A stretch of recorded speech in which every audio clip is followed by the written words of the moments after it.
No, this is not clickbait, and yes, my Jeep broke. I had it a total of 5 days since it was last at Andy's, getting all of the things done to it as far as the frame, the radiator, and the new tires. And this is the story.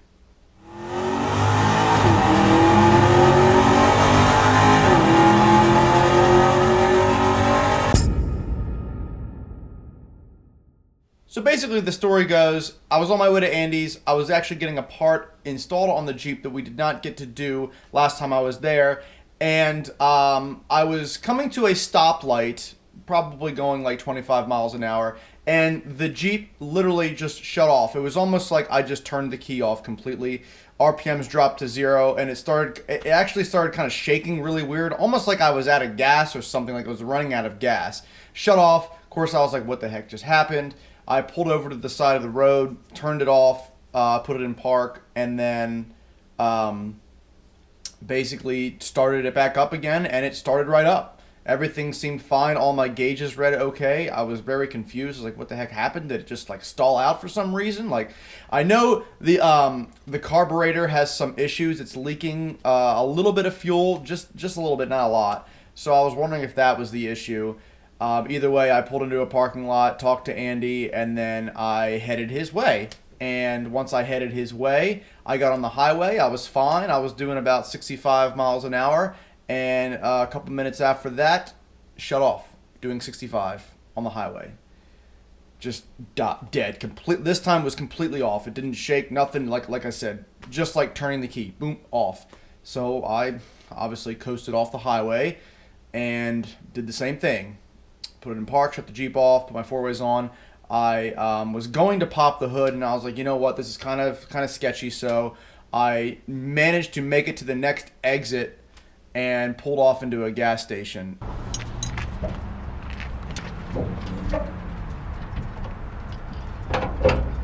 Alrighty, so let's see here. Sorry if it's kind of dark here, guys, but my carburetor is kind of leaking some fuel.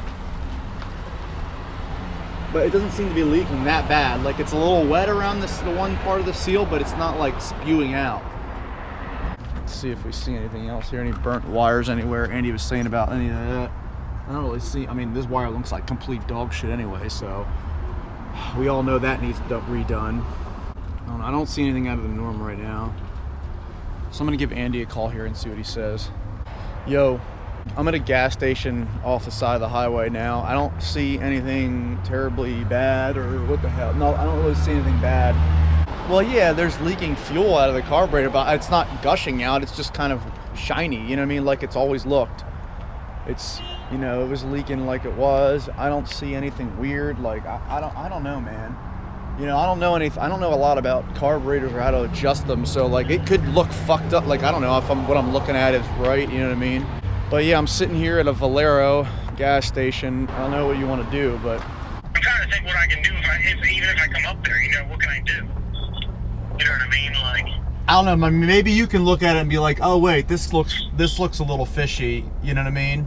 let me leave here, and I guess I'll just head your way, and we'll see what we can figure out. Alrighty, so I don't know if you guys can really see me or not, but basically I just got off the phone with Andy, and he says to put gas in it because maybe the gas gauge is reading low, but it wouldn't make sense if it's out of gas. If it was out of gas, I wouldn't have been able to start it multiple times like this and drive it. I don't know, but we're gonna do that. We're gonna put gas in it. It's saying it's reading between a quarter and a half a tank right now, so we'll see how many gallons it takes. If it takes like almost a full tank of gas, then maybe that was the issue, but I doubt it. So I filled it up with gas, and it took 15 and a half gallons, which I mean, I know this thing has a huge tank though, so I'm pretty sure that gauge was accurate. I probably had about, I don't know, 5 gallons of gas left maybe. Yeah, it says 20-gallon fuel tank, so yeah, that's about right. 15 gallons, I filled it up. It had a little more than a quarter tank of gas. That's pretty accurate. So we're gonna wait for Andy. I tried to call Andy, but he didn't answer. So, speak of the devil. Yo, what's up? Yo, what's up? So I filled it up and it took about 15 gallons, but it's a 20-gallon fuel tank, so that's about right.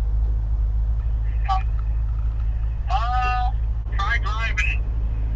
I hate to see you get stuck on the road again, but I mean, you gotta pull in gas, so.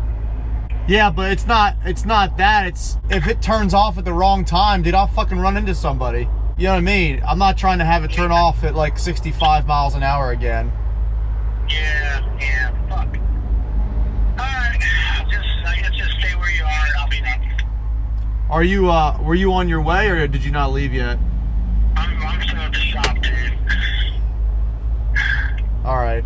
So it had already been a stressful day, and having the Jeep just have more problems, you know, after I just got it back and I thought everything was good and now I'm having more issues. Obviously, I'm upset about it, and you can clearly see it in this video. But good thanks to Andy, he had a funny idea that kind of cheered me up a bit. I mean, there, if you're at the Verona, if you pull out of Verona and make a left, there's a bar. That's called Riverside Bar, right down the fucking street from there, dude. A bar? Yeah, there's a bar restaurant. It's like 5 minutes down the road. Alrighty. That way you're not sitting at a fucking gas station for 45 minutes waiting for me. Yeah, right. Alright. You know what I mean? Yeah. Alright, man. Alright. Bye. See ya. So leave it to Andy to tell me to go wait at a bar. So, we're going to start it up and see. I mean, it should be fine. Let me start it up here real quick.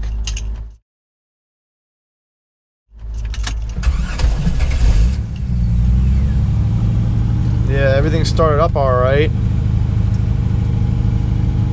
So anyways, we're going to go to this bar.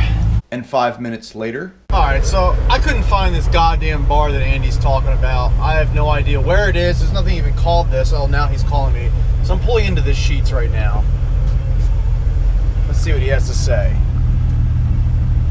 Yo. I fucking hate traffic. Oh, yeah, I know. I hate traffic too. You don't know. Trust me. You don't know. Well, I can't find this bar, dude. I didn't see anything called a river nothing. It's like River House or fucking something. You can't miss it. It's on the right. Dude, it's called like River House or some shit like that. Man, it's right there. You can't miss it. Dude, I didn't see. You drove right past it, dude. You had to have. There's nothing even on my GPS that says River House. I was searching for it. Like, maybe it's fucking Riverfront or something. I don't fucking know. Check Riverfront. Type in Riverfront. Riverfront, is it? It's River something. I can guarantee you that. So then looking at my GPS, I actually did find the bar he was talking about, but yeah, it wasn't as far as he said. That's because it's literally 1,000 foot down the road, dude, not 2 miles. Well, I told you look for a bar on the fucking right. I didn't say drive 3 miles. Dude, you said it's like 5 minutes. Yeah, fucking 5 minutes if I fucking crawled there. Big fuck you, Nick. Jesus Christ. Alright, well, yeah, as soon as I turn left, it's on my right. Basically, yeah. Yeah, that's not what you said. Well, it was fucking close enough. Alright. Oh, it just shut off on me. Oh, motherfucker. Motherfucker is right. Yeah, it literally just shut off. I'm just sitting here. It was just idling. Start it back up real quick.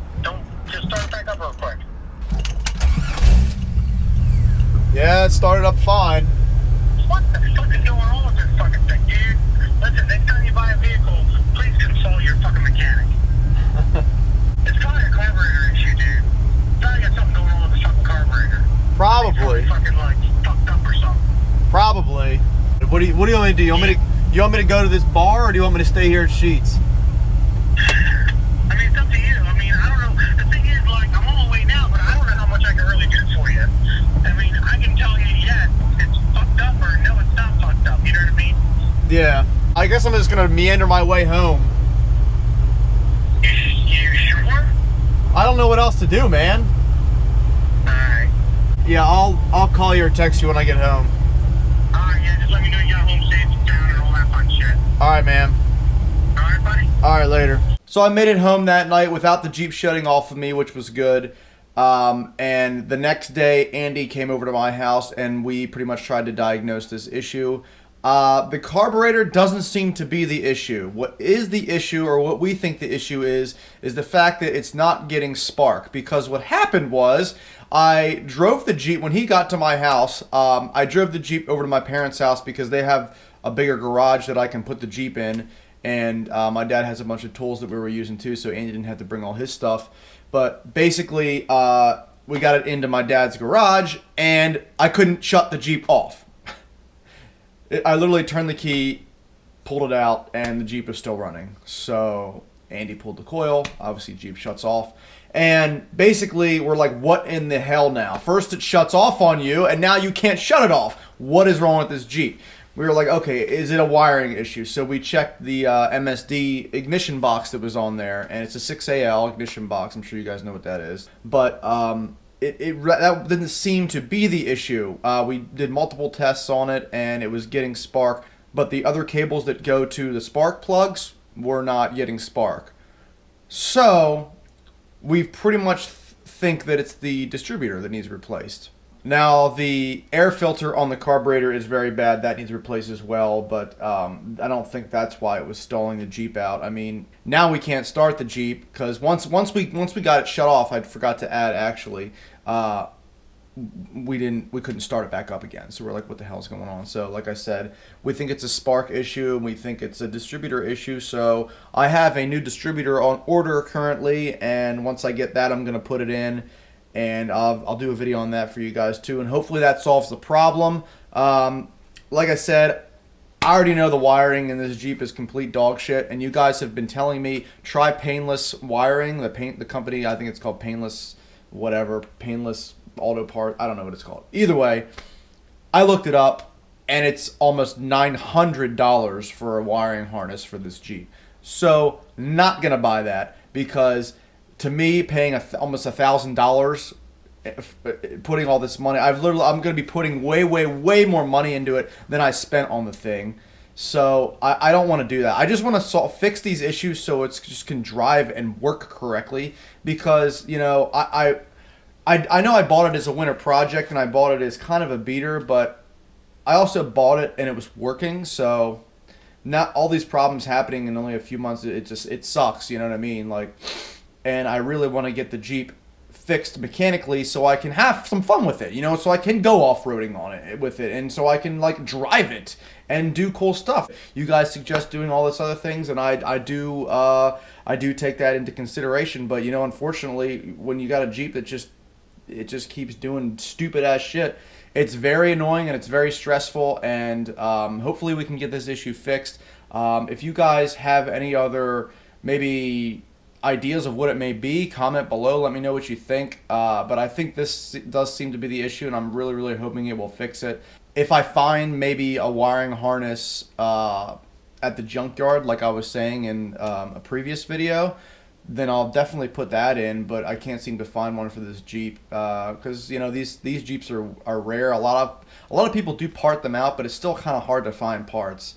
So yes, that is the current issue with the Jeep, and hopefully I will get it fixed once I get the distributor. Unfortunately, I won't be working on my Camaro, which sucks because I need to have this vehicle fixed, so in case it does snow or get really bad, I have a vehicle to drive. Yes, I have my Saturn, but I'd rather drive my Jeep in the snow, obviously. So that's what I'm going to be working on currently. Once that's done, we can get back to doing fun shit with the Camaro, and we can get back to doing more fun shit with the Jeep. So thanks for watching this video, guys. Be sure to give it a thumbs up. Follow all my social media in the description. Hit that subscribe button, and have a great day.